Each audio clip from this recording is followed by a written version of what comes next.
On veut vous voir bien travailler et y prendre plaisir. Allons-y.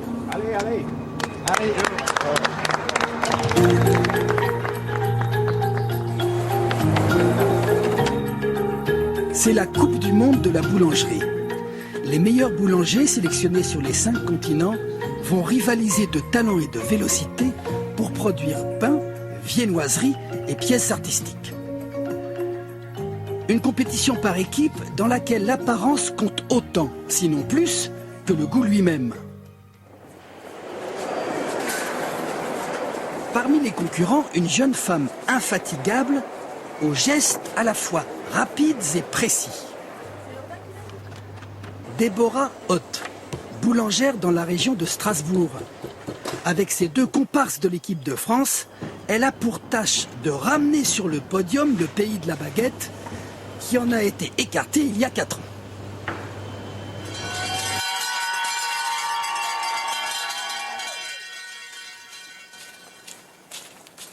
La journée de Déborah commence à 2h30 du matin, à petits pas, sur les trottoirs verglacés de la Valk, en Alsace.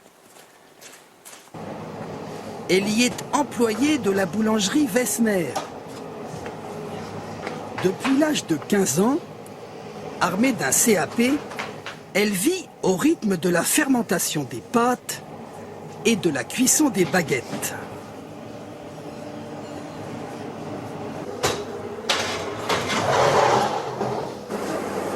Et Déborah, pourquoi il faut commencer si tôt alors? Il faut commencer tôt parce qu'il faut faire 1000 baguettes dans la journée. Elle prépare la Coupe du monde depuis 3 ans.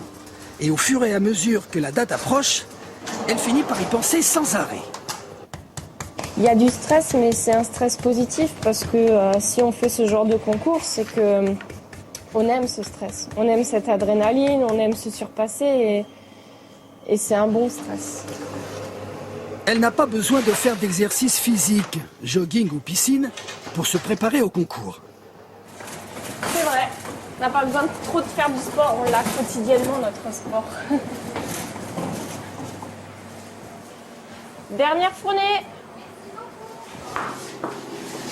En boutique, sa sœur Mélanie est son premier supporter.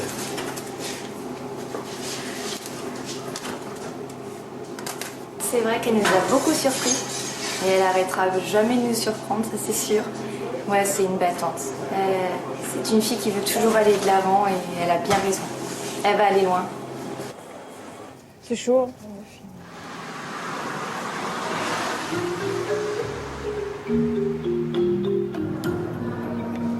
L'un des concurrents de Déborah sera Iljo Hillebrand, spécialiste des viennoiseries dans l'équipe hollandaise.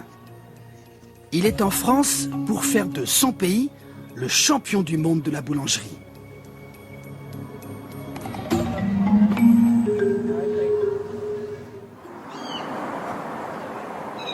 Iljo vit dans un village de la région de Rotterdam.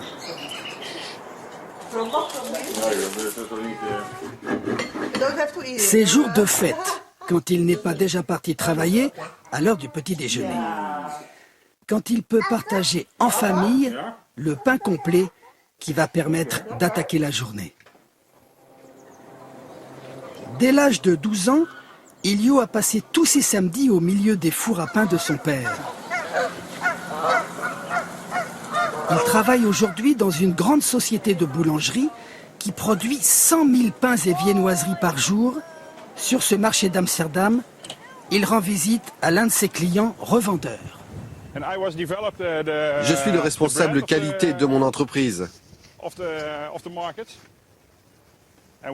En une semaine, nous fournissons le pain pour 960 marchés de Hollande, comme celui-ci.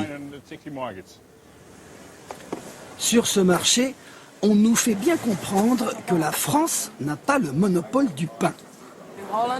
En Hollande, nous adorons le pain et nous avons un large choix. Quand je viens en France, je trouve que la sélection est plus restreinte. Tous les pains vendus ici ont été améliorés par Iljo. Ça va être le numéro 1 du monde. Iljo, le meilleur.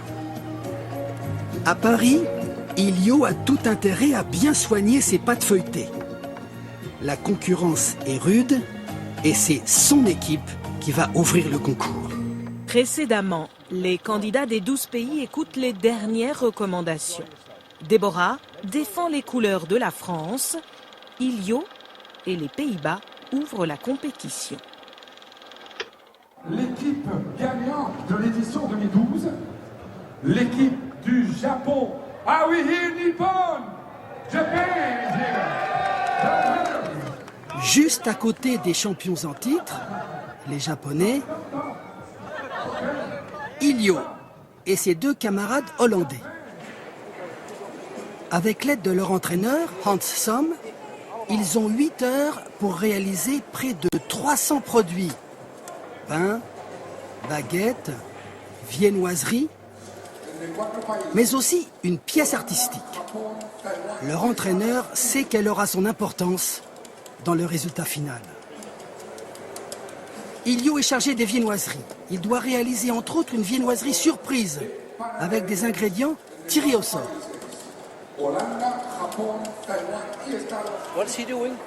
Là, il travaille sur la viennoiserie surprise. C'est nouveau pour lui. C'est pour ça qu'il est nerveux. Hans connaît bien son poulain. Ça fait 3 ans qu'il le conseille.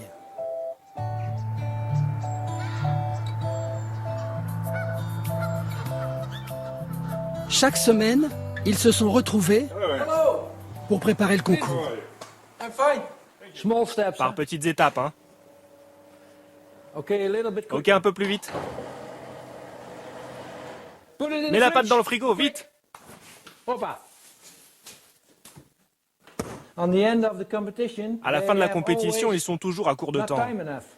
Il faut toujours chercher comment gagner du temps en travaillant intelligemment.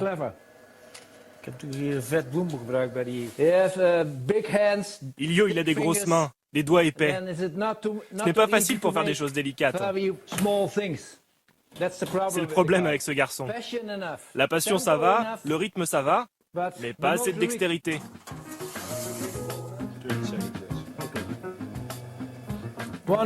Formidable. Si tu me fais la même chose à Paris, je serai heureux. Et nous y sommes à Paris. Hans met encore et toujours la pression à Ilio. La tension monte aussi chez les Américains. On approche de la fin de l'épreuve. L'entraîneur ne cache pas son inquiétude en surveillant la progression de la pièce artistique. Faut rien lâcher, c'est comme un long marathon. Les 5 derniers kilomètres sont les plus durs. Les gestes s'accélèrent, peser les bâtons, adigeonner les viennoiseries, peaufiner les œuvres.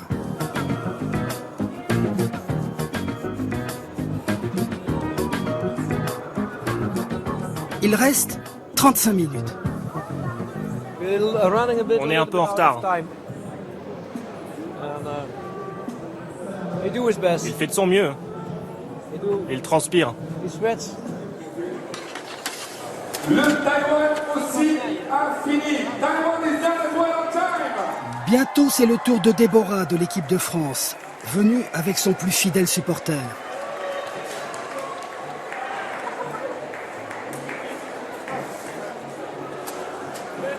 Vous avez beaucoup d'espoir Bah oui, dans votre fiancé, c'est ça? Encore, oui. Les Hollandais ont fini tout juste dans les temps.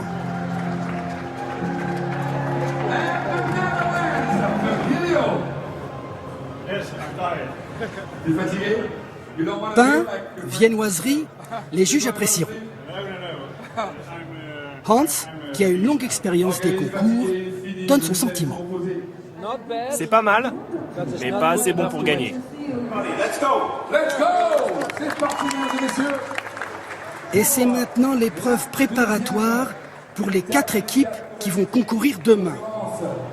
La France, la Turquie, le Canada et la Chine. 2 heures, pas 1 minute de plus pour préparer les pâtes afin qu'elles aient la nuit pour fermenter. 15 secondes.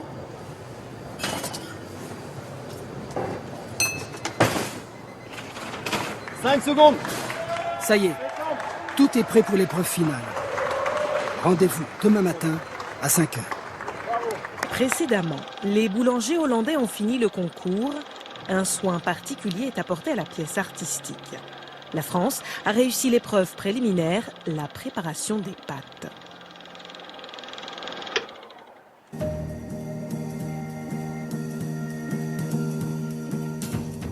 « 4 h du matin, dans l'hôtel qui loge les concurrents. Pour Déborah Hott, c'est le jour J, comme pour Claude Casado, qui doit réaliser la pièce artistique de l'équipe de France. La nuit a été courte. La nuit appartient au boulanger? Oui, très mal dormi, moi. Très mal dormi. C'est la première fois, j'ai dû dormir 1h30. C'est la première fois que ça me fait ça, que je me revois faire la pièce. Je crois que j'ai dû la faire 15 fois, là. Un peu fatigué. J'ai dormi, je pense, 2 petites heures. Et après, c'est pas grave. À la boulangerie, c'est pareil. Je travaille, j'enchaîne l'entraînement. Et là, on va surpasser encore plus ce jour J. Donc, non, ça va. Début d'une journée marathon. «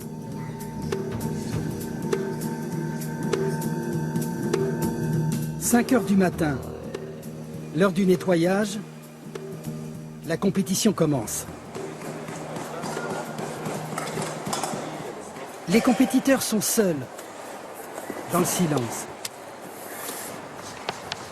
Ils ont 8 heures pour produire les meilleurs pains, les meilleures viennoiseries. Sur un stand voisin, un entraîneur français, Dominique Gentil. Il encourage en chinois son équipe venue de Shanghai. Ils sont quand même très friands d'un bon croissant. Les Chinois sont friands d'une bonne baguette alvéolée, croustillante. Donc voilà, on leur inculque les bonnes techniques, les bonnes méthodes, voilà, avec les bonnes recettes.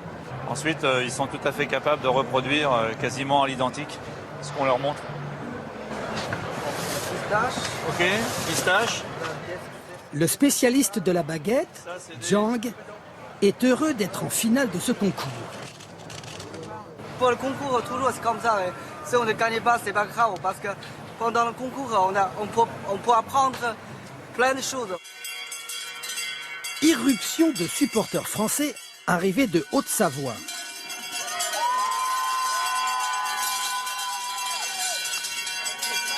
Vous avez bon espoir pour l'équipe de France? Oui, au moins le podium. Claude est très concentré. Thème de la pièce artistique, le sport. La France a choisi le cyclisme. Déborah est toujours dans le rythme avec ses viennoiseries. Sous les yeux intéressés des Américains qui ont concouru hier. C'est bien de voir une femme dans une équipe, c'est très important. Elles sont plus délicates, elles ont plus de patience que les hommes. Notre objectif est de travailler aussi efficacement que les boulangers français. Nous aimons les observer. Peut-être qu'un jour, nous pourrons être meilleurs qu'eux. Haïf Hakim, l'un des 7 juges, suit de très près, lui aussi, le travail de l'équipe de France. Avant même de les goûter, il apprécie les viennoiseries de Déborah sur leur apparence. Dans cette compétition, ça compte plus que la saveur. Pour le moment, les premiers produits qui sont sortis, ils ont l'air très beaux, que ce soit au niveau du pain ou de la viennoiserie. Maintenant, bien sûr, il reste le goût. Au niveau de la pièce artistique, j'ai un peu peur. On est à 1h30 avant la fin. Il n'a toujours pas commencé à monter sa pièce. L'emplacement est vide. Claude est en train de monter maillon par maillon la chaîne en pâte dure de son vélo. Pendant ce temps, les Chinois ont pris de l'avance avec leurs pièces artistiques, mais ils ont un problème de verticalité. Merci beaucoup. Si ce morceau il n'est pas bien centré, dans 1 heure c'est par terre. Tous s'y mettent. À droite. C'est bien, c'est pas mal. La victoire est en jeu. Côté français, encouragé par ses supporters, Claude commence enfin son installation. Le temps presse. Il reste à peine 3/4 d'heure. Il est fébrile. Ça va être juste, mais il va être dans les temps. Ça va passer tout juste. Opération délicate.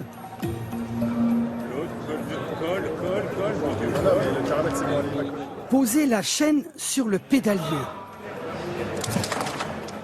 Et elle se brise. Claude va-t-il réussir à rattraper le temps perdu? Deborah Ott et l'équipe de France ont commencé l'épreuve marathon. Les Chinois peinent à réaliser la pièce artistique.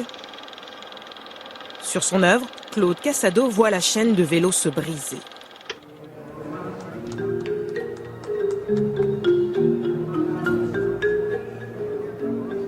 Claude prend du retard en réparant sa chaîne de vélo cassée. La compétition est commencée depuis 7h30.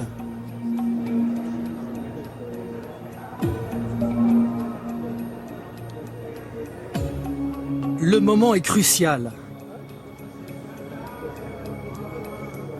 La pièce artistique prend forme. Elle est belle, hein. Elle est belle. Toutes les pièces sont en pâte. Pignon, cadre, guidon, câble de frein. Assemblage très délicat. Très fragile. Donc là, il faut y aller très doucement, voilà. Surtout ne pas le déconcentrer. On est à 10 minutes de la fin. La pièce est achevée? Pas tout à fait.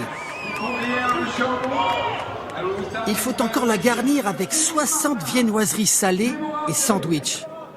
Pas une seconde à perdre. Toute l'équipe s'y met. Il vous reste 4 minutes. 4 minutes pour tout nettoyer, car l'hygiène et la présentation sont primordiales. C'est bon, Monsieur le Président? Mesdames et messieurs, la France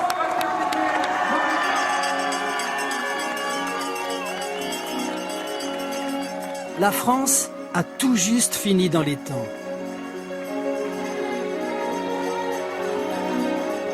Claude respire. Il semble sortir d'une apnée de 8 heures. Vous pensez que ça va? Oui, ça va. Claude, c'était juste, non? Très très tendu. On a pris beaucoup de retard, on avait des pannes mécaniques, il y avait de l'eau partout, il y avait un four qu'on ne voyait pas de la buée, donc on a été retardé. Et les heures passaient et je commençais à douter qu'on y arrive à la fin, quoi. Et je sais pas, on a eu on n'avait pas le droit d'échouer. On n'avait pas le droit. Ça fait 3 ans qu'on travaille. Et là, c'est fini? Vous l'avez fini, l'œuvre?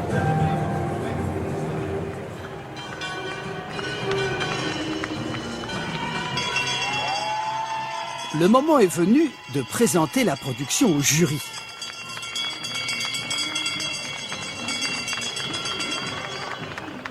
Les juges observent, sentent, dégustent. Les produits sont notés surtout sur l'apparence, respect du poids, texture. Le goût lui-même ne représente qu'1/5 de la notation. Le juge Haïf Hakim apprécie le pain au chocolat de Deborah. Au niveau du goût, il est excellent. En fait, le chocolat, elle a mis des petites billes croustillantes à l'intérieur. Ça fait que quand vous le mangez, ça croustille sur les dents, c'est très agréable. Pendant ce temps, une équipe attendue entre en lice. L'équipe russe, exclusivement féminine.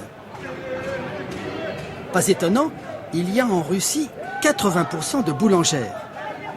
Leur entraîneur, Vitali Lounine, ne s'en plaint pas.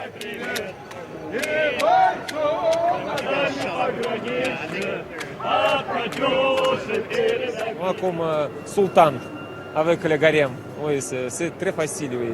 C'est une belle communication avec tous les trois. Oui. Bien sûr, chacun a son caractère. Devant le jury médusé, Vassilia fait des nœuds à ses patins à glace avec des lacets en pâte. On voit toute la douceur, toute la finesse des femmes, voilà, assises, en train de faire les lacets. Ouais, c'est incroyable. Hein. On n'a encore jamais vu ça ici. La compétition s'achève. Demain, le grand jour, le jour du palmarès. Alors, sourire ou larmes pour l'équipe de France? Précédemment, les juges tâtent, sentent, dégustent pains et viennoiseries. Ilio, le candidat hollandais, s'est donné à fond. L'équipe de France a tout juste terminé dans les temps sa longue épreuve.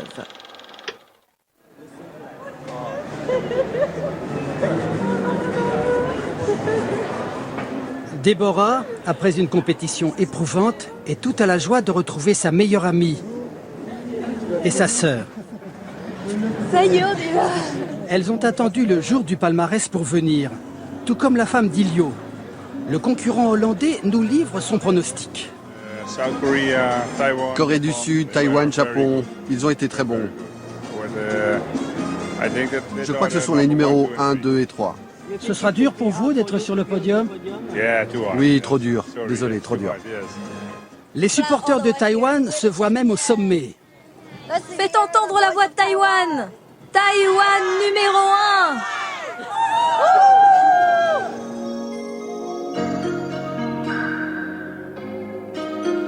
1. Taïwan a apporté un soin particulier à sa pièce artistique, évoquant le baseball, sport très pratiqué dans le pays.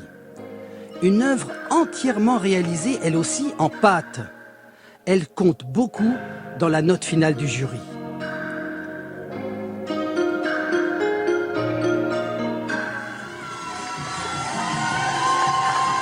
C'est le moment du palmarès. L'amoureux de Déborah est aussi au rendez-vous. Moment fatidique. On y croit, moi j'y crois en tout cas. Et le troisième, c'est la France. La France. Il avait raison. La France est la première appelée sur la 3e marche du podium. Avec Stéphane, Cyril, Déborah et Claude. Taïwan est 2e. C'est le Taïwan. Taïwan. Le champion. Et la Coupe du monde de la boulangerie revient à la Corée du Sud. La Corée du Sud, mesdames et messieurs, vainqueur de cette Coupe du monde. Magnifique travail. Déborah et ses camarades ne cachent pas leur déception. Les gars, félicitations là, regardez, vous êtes sur le podium là, merde. Eh, super, non? Ah, Claude. Pour moi, second, je me sortais second. Mais on est sur le podium, c'est déjà beau. Moi, je vous avais parié sur... C'est un parcours inachevé. On reviendra. Ce n'est pas pour elle que Déborah aurait voulu le haut du podium. Après, 1, 2 ou 3, je vais te dire, aucune importance. Et c'est le podium. Alors que tous la félicitent, elle pense à son frère, boulanger lui-même, qui la fit commencer dans le métier, mais disparut prématurément. Elle avait 15 ans. C'est pour lui qu'elle a concouru. Ne pleure pas, vous êtes 3e. C'est mieux que nous. Bah, ils nous soutiennent, il n'y a pas de souci pour ça, quoi. Après, voilà, 3e. En tout cas, chacun est soulagé après 3 jours de compétition. J'ai beaucoup appris, j'ai beaucoup vu. Mais maintenant, nous rentrons aux Pays-Bas et je vais vraiment passer du temps avec ma famille. Ilio, qui avait fait le bon pronostic pour la 1re et la 2e place. C'est surtout l'archer coréen qui a séduit le jury. La Corée du Sud collectionne depuis des décennies les médailles d'or olympiques au tir à l'arc. La boulangerie est devenue sa nouvelle cible.